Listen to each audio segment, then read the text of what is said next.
सच्चाई सच छुपने नहीं देंगे। देखिए, एक बात मैं आपको बता देता हूं, जिस तरीके से देश के अंदर बड़ा एक मुद्दा है, हरियाणा के अंदर एक बड़ा मुद्दा है और बल्कि पूरे देश का ये मुद्दा है, महंगाई और बेरोजगारी का मुद्दा एक सबसे बड़ा मुद्दा है, जिस मुद्दे को भारतीय जनता पार्टी नजरअंदाज करने का काम करती है। या तो भारतीय जनता पार्टी हिंदू मुसलमान पे राजनीति करती है या मंदिर और मस्जिदों के नाम पर राजनीति करती है। लेकिन हरियाणा की जनता इतनी समझदार हो गई है कि उसको समझ में आ गया है कि 10 साल के अंदर, पिछले 10 साल में हमारे बच्चों का फ्यूचर, उनका करियर सब गर्त में जा चुका है। हरियाणा भारत का पहले नंबर का राज्य है जो बेरोजगारी में नंबर 1 है। शायद आपको यह बात भी नहीं पता होगी कि हरियाणा से सबसे ज्यादा महिलाएं लापता हैं। आपको एक बात बता दूं, लेकिन वहां के मुख्यमंत्री महिलाओं को ढूंढने में और नौजवानों को रोजगार दिलाने में, दोनों ही कार्यों में असफल रहे हैं। और जिस तरीके से हरियाणा के नूह में कि मेवात में दंगे भड़काने की भी कोशिश करी थी, वो आपने देखा था। उसके बाद जो किसानों की, जाटों की जो महापंचायत हुई, जाट और किसान सब एक हुए, मुस्लिम, हिंदू, सिख, ईसाई सब एक साथ हुए, जिस कारण हरियाणा के अंदर दंगे रुके। आपको एक बात बता दूं, भारतीय जनता पार्टी हरियाणा के अंदर चुनाव लड़ने के लिए कोई मुद्दा नहीं ढूंढ पा रही है, क्योंकि बीजेपी के मुद्दे एजुकेशन, हेल्थ और डेवलपमेंट तो है नहीं। आप मुझे बता दीजिए कि कब देश के प्रधानमंत्री खड़े होकर शिक्षा पे चर्चा करते हैं, कब देश के प्रधानमंत्री एजुकेशन पे, डेवलपमेंट पे चर्चा करते हैं, हेल्थ पे चर्चा करते हैं। प्रधानमंत्री की जो चर्चा होती है या तो कांग्रेस को लेकर होती है, या विपक्ष को लेकर होती है, या नेहरू को लेकर होती है। बस इसी चीज को लेकर प्रधानमंत्री की चर्चा होती है। प्रधानमंत्री ये नहीं बताते कि उन्होंने क्या काम किया है। पिछले 10 साल के अंदर हरियाणा के अंदर भारतीय जनता पार्टी की सरकार है। कोई मुझे बता दे हरियाणा का बीजेपी का नेता कि हरियाणा के लिए ये काम हुआ है या किसानों को ये सुविधा मिली है। खट्टर कह तो रहे हैं विकास ही विकास हुआ है, 9.5 साल मैंने किया, 5 महीने सही नहीं। मैं वही तो बता रहा हूँ, अगर विकास हुआ, खट्टर जी, विकास हुआ या नहीं हुआ ये तो मुझे पता नहीं। अगर विकास हुआ होता तो मुझे तो लगता नहीं कि आपको हटाने की जरूरत पड़ती। अगर कोई आदमी विकास कर रहा है तो उसको हटाने की जरूरत तो पड़ती नहीं। तो ये बात तो बीजेपी को खुद भी नजर आई, तभी तो मनोहर लाल खट्टर को, माफ कीजिएगा, खट्टर को, मनोहर लाल खट्टर जी को हटाया गया वहां से और उनकी जगह सैनी साहब को लेकर आया गया। लेकिन मैं आपको बताता हूँ, एक कहावत है कि चोर चोर मौसेरे भाई, वही मैं आपको बता रहा हूँ। आप भले ही मुख्यमंत्री के कितने भी चेहरे हरियाणा में चेंज कर लीजिए, हरियाणा की स्थिति में कोई सुधार नहीं आ सकता। ये बात मैं आपको बता दूं। हरियाणा के किसान के ऊपर क्या क्या टिप्पणी की गई वो पूरे देश ने देखा, हरियाणा के नहीं पूरे देश के किसानों पर। मोदी लहर चल रहा है सर हरियाणा में। जी, मोदी लहर। आप एक बात मुझे बताइए, इसको अगर मोदी लहर कहते हैं तो ये मोदी लहर आपको सारे देश में देखने को मिलेगी। अभी गांव के अंदर जो है बीजेपी के नेताओं को घुसने नहीं दिया जा रहा, वो वोट मांगना तो दूर की बात, घुसने नहीं दिया जा रहा। जो स्थिति इनकी पंजाब में हुई, अब पंजाब से लगे हरियाणा के अंदर में भी वही इनकी स्थिति हो रही है। और आपको बता दूं, आने वाले वक्त में महाराष्ट्र के चुनाव में भी इनकी यही स्थिति होगी, दिल्ली में भी इनकी यही स्थिति होगी। ये लाख और अनेक कोशिश और प्रयास कर लें कि हिंदू मुसलमान के जरिए वोट हासिल कर लेंगे, जनता को लड़ाकर वोट हासिल कर लेंगे, मुसलमान के खिलाफ जहर घोलकर वोट हासिल कर लेंगे, तो ये इनकी एक बिल्कुल गलतफहमी है और गलत सोच है। लेकिन पहलवान विनेश फोगाट भी चुनाव लड़ रही हैं, बृजभूषण कह रहे हैं, कंगना भी कह रही हैं, जा रहे हैं प्रचार करने उनके खिलाफ में। हाँ, तो एक बात मुझे बताइए ना बृजभूषण शरण सिंह कि अगर इतनी बात हरियाणा की जनता सुन रही है तो उत्तर प्रदेश छोड़ के अब की बार हरियाणा से चुनाव लड़ लेते, एक आध सीट से विधानसभा चुनाव क्यों नहीं लड़ लेते हरियाणा से। और कंगना रनावत की अगर इतने सुन रहे हरियाणा के लोग तो एक आध सीट विधानसभा की इनको ही देते, कंगना रनावत को। मैं कह रहा हूँ इन दोनों की जमानत जब्त हो जाती, इन दोनों की जमानत जब्त हो जाती। मंडी से भी जीती तो है जी, मंडी से भी जीती तो है। अगर ये बयान जो किसानों के लिए इन्होंने अब दिया है, अगर ये पहले दी दिया होता ना तो मैं आपको बता रहा हूँ वहीं मंडी से, वहीं मंडी की जनता इनको भगाने का काम करती। ये बता दूं, वो किसान जो लोगों को अनाज पैदा करके उनका पेट भरने का काम करता है, हमारे देश की सरकार उस किसान के लिए खालिस्तानी, पाकिस्तानी, आतंकवादी जैसे शब्दों का प्रयोग करती है। इस देश की सरकार का मैं ये समझ में नहीं आता कि देश के अंदर रहने वाले लोगों को ही पाकिस्तानी करार देती है। क्या सरकार बेवकूफ़ है? एक बात मुझे बताइए। लेकिन विनेश फोगाट भी तो कह रही है पंजे का निशान ये मुक्के का काम करेगा, थप्पड़ लगेगा इससे। भाई क्यों नहीं लगेगा? आप एक बात मुझे बताइए, आज पूरे देश के अंदर मैं आपको कहता हूं, आप आज चुनाव करा लीजिए और आप जो कहते हैं ना कि विश्व में मोदी का डंका बज रहा है, मोदी का डंका बज रहा है, मोदी खुद 1.5 लाख प्लस वोट से जीत के आए हैं। कुल 1.5 लाख वोट से नरेंद्र मोदी जीत कर आए हैं। तो काय बात का मोदी का विश्व में डंका बज रहा है? और एक बात आप मुझे बताइए, जो आप इन चीज़ों पर चर्चा करते हैं कि विदेश में जो हमारी छवि खराब हो रही है, जब हमारे देश की बेटी को निर्वस्त्र करके सड़कों पर घुमाया जाता है तो क्या भारत देश का नाम रोशन होता है? जब हमारे देश के किसान को खालिस्तानी, पाकिस्तानी और आतंकवादी के नाम से संबोधित किया जाता है तो क्या भारत देश का नाम रोशन होता है?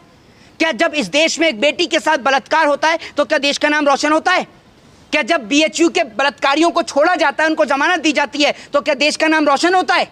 बताइए ना आप मुझे कि जब हमारे देश के अंदर हमारे देश के नौजवान रोजगार के लिए सड़कों पर उतरते हैं और उनको लाठी और डंडे से मारा और पीटा जाता है तो देश का नाम रोशन होता है?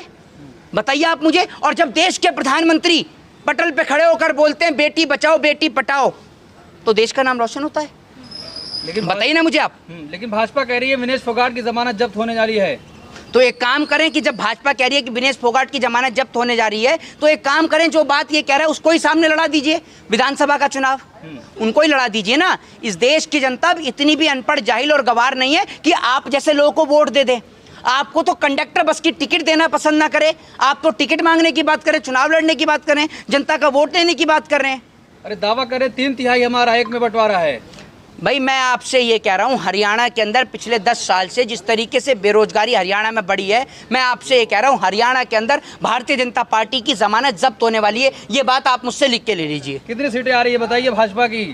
मैं आपसे ये कहता हूँ ये फैसला इस देश की जनता का है, मेरा और आपका नहीं है। लेकिन जैसे मैं हरियाणा होकर आया हूँ, मुश्किल से 5 से 10 सीटें या 15 सीट अगर बीजेपी ले आती है तो बहुत बड़ी अचीवमेंट समझिएगा। लेकिन सरकार बनाना बिल्कुल गलत है। बिल्कुल सरकार हरियाणा में किसी कीमत पर नहीं बन रही है। आपको एक बात बता दूं, अगर हरियाणा में सरकार बनेगी तो एक ही तरीके से बनेगी कि चुनाव जीतने के बाद जब सरकार आ जाएगी तो नेताओं की खरीद फरोख्त का धंधा, एमएलए की खरीद फरोख्त का धंधा रंगा बिल्ला प्रॉपर्टी डीलर वाले चलाएंगे और एक बार फिर विधायकों को खरीद के जिस तरीके से मध्य प्रदेश में रातों रात सरकार गिराई, हरियाणा में भी गिरा देंगे। जी रवि किशन कह रहे हैं शास्त्र के साथ शस्त्र भी उठा लेना चाहिए। हाँ, तो एक काम करें ना, रवि किशन खुद शस्त्र उठा ले और शस्त्र उठा के बॉर्डर पर खड़ा हो जाए। क्यों लोकसभा में बैठा हुआ है? ये जनता के बच्चों को जो है बरगलाने का काम करते हैं।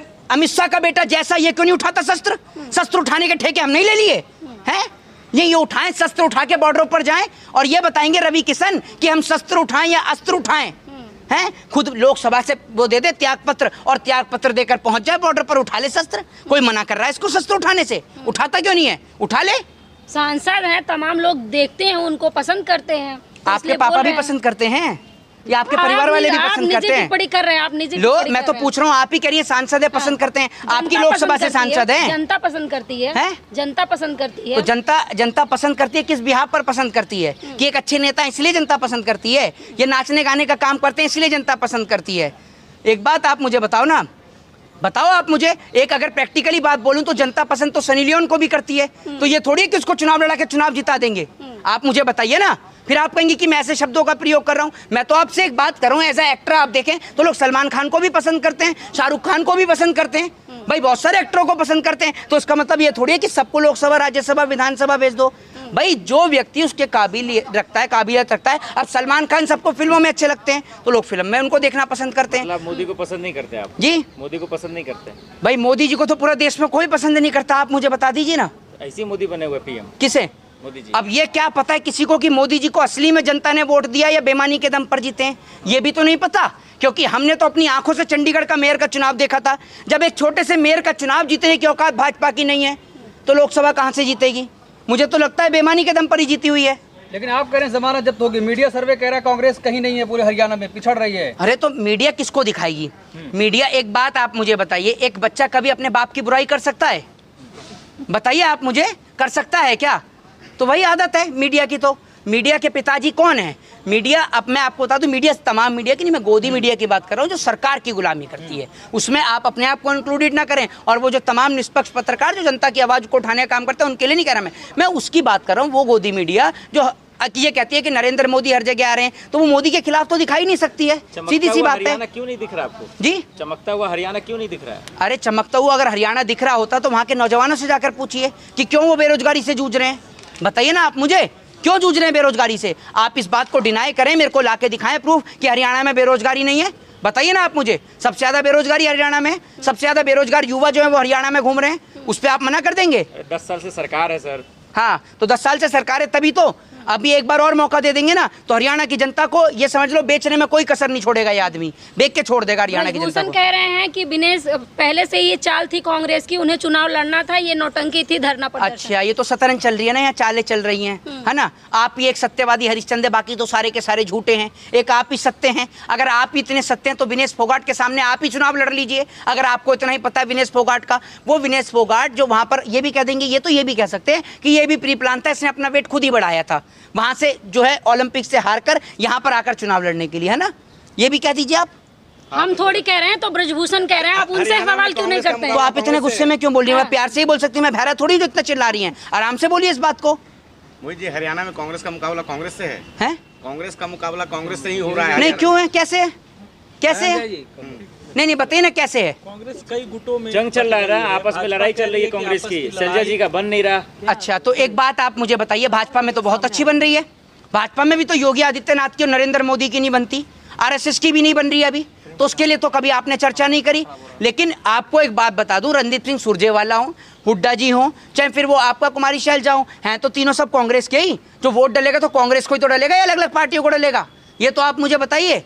तो ये तो सिर्फ कहने की बात है, कांग्रेस के वोट का पोलराइजेशन करने की बात है। बाकी हरियाणा की जनता का एक ही निशान है, एक ही जगह पे हरियाणा की जनता को वोट डालना है इस बार, ताकि वो अपने बच्चों का भविष्य बचा सके। इतने सालों तक जी। किसान आंदोलन चला, उसका असर होगा कि नहीं इस चुनाव में? क्यों नहीं होगा? और आप, ये मैं एक बात को आपको बता रहा हूं, चलिए एक बार को किसान आंदोलन की आप बात कर रहे हैं, लेकिन क्या हरियाणा की जनता ये भी भूल जाएगी कि अभी कंगना रनावत ने किसानों के लिए कैसे शब्दों का इस्तेमाल किया? बताइए ना आप मुझे। जिस महिला को देश के अन्नदाता, देश के किसान से बात करने की तमीज नहीं है कि उनके लिए कैसे और किस प्रकार के शब्दों का प्रयोग किया जाता है, देश का दुर्भाग्य है कि वो महिला इस देश की पार्लियामेंट में बैठती है। जय हिंद, जय भारत, वंदे।